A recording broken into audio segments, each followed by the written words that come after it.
గోధుమ పిండితో బజ్జీలు వేసుకుందాం. 2 కప్పులు గోధుమ పిండి, 2 స్పూన్లు పెద్ద స్పూన్లు ఉప్మా రవ్వ, ఫుల్లు కప్పు పెరుగేసుకుందాం. పెరుగేసుకుని ఇప్పుడు సాల్టు, పావు స్పూన్ సాల్టు, పావు స్పూన్ వంట సోడా, పావు కప్పు మజ్జిగ పోసుకున్నాను. ఇవన్నీ బాగా కలిసేలా కలుపుకోవాలి. ఇవ్వండి పలసగా ఉందనుకోవద్దు. ఇది మూత పెట్టి పక్కన పెడితే 10 నిమిషాలకి చక్కగా ఉప్మా రవ్వ అబ్జర్వ్ చేసుకుంటుంది కాబట్టి బజ్జీ వేసుకునేలాగా సరిపోతుంది ఆ పిండి. పల్లీలు, పచ్చిమిర్చి, పుట్నాల పప్పు, జీలకర్ర, ఎల్లుల్లిపాయ ఇవన్నీ వేసుకొని ఫ్రై చేసుకోవాలి. మనం చట్నీ రెడీ చేసుకుందాం బజ్జీల్లోకి. ఇవన్నీ మిక్సీ పట్టాను. కొద్దిగా సాల్ట్ వేసుకొని ఇది పక్కన పెట్టుకుందాం. తాలింపు తర్వాత వేసుకుందాం. ఇప్పుడు మూకుడు పెట్టి ఆయిల్ వేసుకొని బజ్జీలు వేసుకుందాం. చూసారా చక్కగా సరిపోయింది. మనం కలిపిన పిండి ఎలా వస్తున్నాయో చూడండి. సరిపోయింది.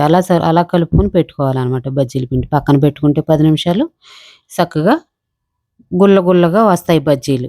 అవిగోండి చూడండి ఎంత రౌండ్గా గుల్లగా వస్తున్నాయో. ఇలా వేసుకోవాలి. చాలా టేస్టీగా ఉంటుంది బజ్జీ.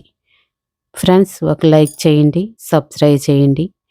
నా వీడియోలు చూసి సబ్స్క్రైబ్ చేసుకున్న వాళ్ళందరికీ థ్యాంక్స్ అండి. ఇప్పుడు మనం చట్నీలోకి తాలింపు పెట్టుకుందాం. ఒక బౌల్ పెట్టుకొని కొంచెం ఆయిల్ వేసుకొని ఆవాలు, పచ్చెనగపప్పు, ఇప్పుడు ఎండుమిర్చి ఇవన్నీ చూసారా, కరివేపాకు, జీలకర్ర అన్నీ వేసుకొని మనం తాలింపు ఈ తాలింపు మనము చట్నీలోకి వేసుకుందాం. చట్నీలో వేసుకొని స్పూన్ తోటి చక్కగా కలిపి చట్నీకి అబ్జర్వ్ అయ్యేలాగా పక్కకు పెట్టుకుందాం. పక్కకు పెట్టుకుని ఇప్పుడు బజ్జీలు తీసాం కదా, ఆ బజ్జీలు ప్లేట్లో సర్వ్ చేసుకుని ఇవన్నీ టేస్ట్ చేద్దాం. Thank you friends.